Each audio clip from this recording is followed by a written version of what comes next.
Yung binabait. Bakla pala. Kaya, ayaw mo yan. Sige na. Baka mo na lang akong mangisda. Tapos, pagluluto kita. Diba? Salamat, ah. Tulungan mo na rin ako sa online selling ko. Siyempre, yun na lang din ginagawa ko para makatulong kina nanay at tatay. Oo naman. Bili tayo, kwek-kwek.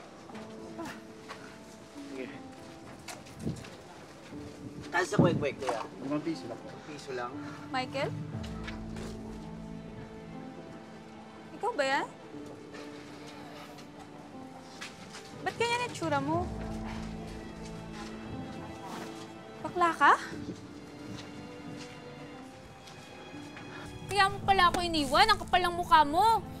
Manluloko ka. Magsalita. Huwag kang makikisali. Magsalita ka ano? Wala kang sasabihin sa akin? Ano? Parang lang ko.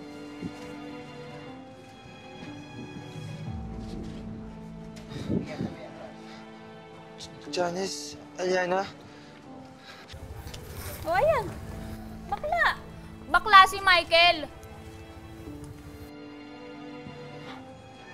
Ano ibig sabihin nito?